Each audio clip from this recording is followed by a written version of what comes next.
नमस्कार दोस्तों, welcome you all again to the most comprehensive and to the point UPSC 5 minute current affair series.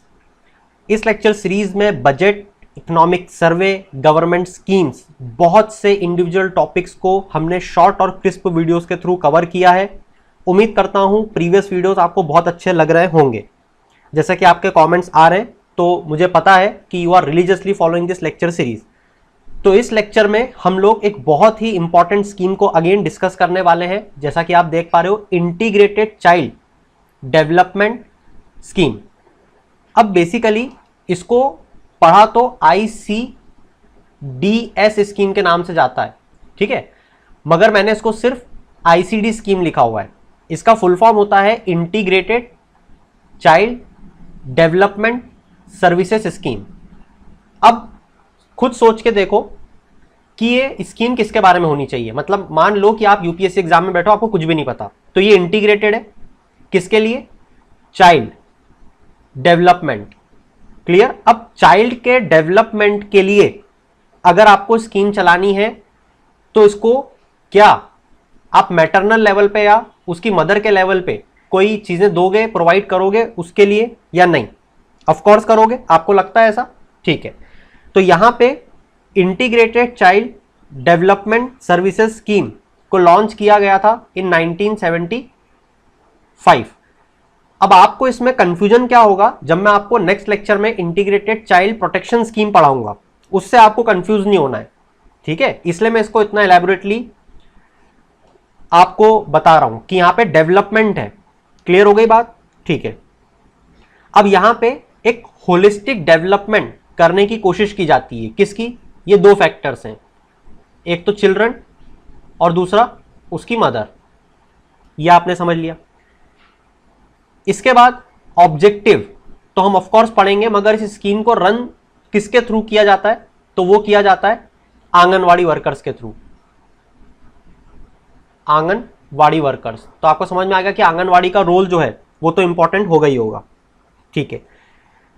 अब anganwadi workers के through इसको किस basis पे डिलीवर किया जाता है? तो आंगनवाड़ी सेंटर्स के बेसिस पे इसको डिलीवर किया जाता है। तो आंगनवाड़ी सेंटर, आंगनवाड़ी वर्कर, इस तरीके से इसको याद रखना। अगला सबसे प्रोमिनेंट क्वेश्चन, कौन सी मिनिस्ट्री इसको रन करती है?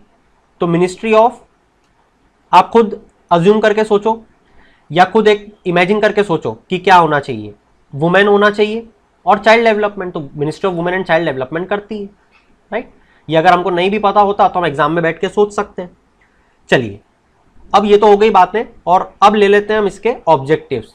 क्या ऑब्जेक्टिव्स फुलफिल करना चाहते हैं? सबसे पहला, जैसा कि बात हमने करी इंटीग्रेटेड चाइल्ड का डेवलपमेंट, तो क्या इसमें हेल्थ नहीं आएगा? क्या बिल्कुल आएगा। तो न्यूट्रिशनल और हेल्थ स्टेटस हम चिल्ड्रन का, अब कौन से चिल्ड्रन, मतलब 15 से 20 साल, 20 से 40 साल बच्चे, कौन से बच्चे? तो ये 0 से 6 ईयर्स तक के बच्चे जो हैं, इनका ख्याल रखा जाता है स्कीम के अंतर्गत, ठीक है। दूसरा, यहाँ पे प्रॉपर फाउंडेशन ले डाउन की जाती है for proper psychological, not only mental, okay. तो साइकोलॉजिकल, फिजिकल और सोशल डेवलपमेंट चाइल्ड का हो, इस तरीके से कोशिश की जाती है। तीसरे नंबर पे हेल्थ के साथ साथ मॉर्टेलिटी रेट कम करो, ये ऑब्जेक्टिव है। मॉर्बिडिटी कम करो, ये ऑब्जेक्टिव है। माल न्यूट्रिशन कम करो, ये ऑब्जेक्टिव है। और स्कूल ड्रॉप आउट, देखो ये फैक्टर हम लोग भूल जाएंगे क्योंकि स्कूल का इससे क्या रिलेशन है। क्लियर हो गई बात?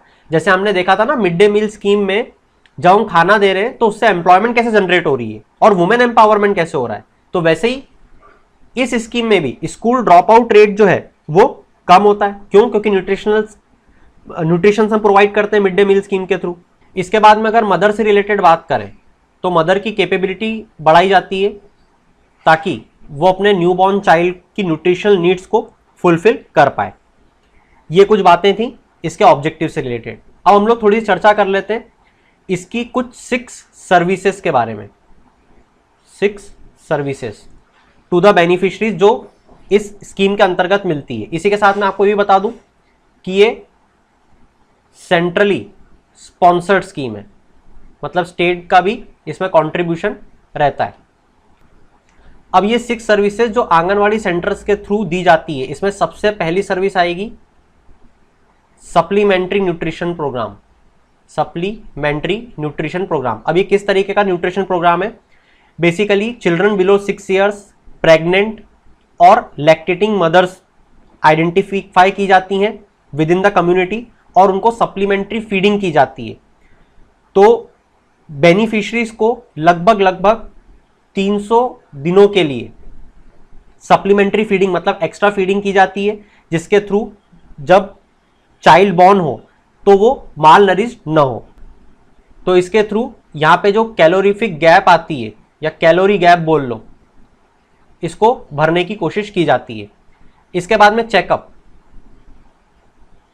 हेल्थ और nutritional checkup on regular basis for both children under 6 years of age, antenatal care of pregnant women and post natal मतलब कि before birth after birth care of nursing mothers, ये की जाती है।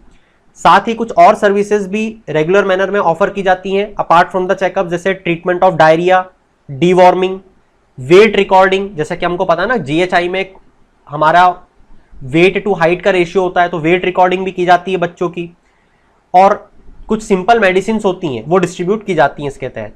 इसके बाद में इम्यूनाइजेशन, चिल्ड्रंस को बहुत सारी वैक्सीनेशन दी जाती हैं फॉर प्रिवेंटेबल डिजीजेस, ठीक है, जो टीके लगते हैं ना प्रिवेंटेबल डिजीजेस। अब कौन सी होती होंगी प्रिवेंटेबल डिजीजेस, एक बार सोच के देखो, जैसे हमारी पोलियो हो गई, इसके बाद में मीजल्स हो गई, इसके बाद में डिप्थेरिया हो गया, ये यूपीएससी पूछ सकता है, ठीक है। इसके बाद में और क्या याद आ रहा है आपको? पर्ट्यूसिस हो गई, टिटनेस हो गया, टीबी, ये कुछ प्रिवेंटेबल डिजीज हैं जिसके अगेंस्ट टीकाकरण किया जाता है। इसके बाद में कुछ नॉन फॉर्मल एजुकेशन दी जाती है मदर को और चिल्ड्रन को इन प्री स्कूल। अब ये नॉन फॉर्मल एजुकेशन बच्चों को क्यों देना जरूरी है? ताकि उनकी ओवरऑल ग्रोथ हो पाए, वो एक नेचुरल, जॉयफुल और स्टिमुलेटिंग एनवायरनमेंट को फील कर पाए और अपने ऑप्टिमल ग्रोथ और डेवलपमेंट को अचीव कर पाए। तो ये ध्यान रखना आप, ऑप्टिमल ग्रोथ एंड डेवलपमेंट के लिए इस नॉन फॉर्मल एजुकेशन को किसमें? प्री स्कूल में बच्चों को इस स्कीम के तहत दिया जाता है। इसके बाद में एक बहुत इंपॉर्टेंट पैरामीटर जो मुझे सबसे ज्यादा इंपॉर्टेंट लगता है पर्सनली, वो है हेल्थ एंड न्यूट्रिशनल एजुकेशन। अब ये हेल्थ एंड न्यूट्रिशनल एजुकेशन जो है वो 15 से 45 एज ग्रुप को दी जाती है। अब आप ये सोच रहे होगे कि ये इनको एजुकेशन क्यों मिल रही है? ताकि एक बिहेवियरल चेंज आ पाए। किस तरीके से?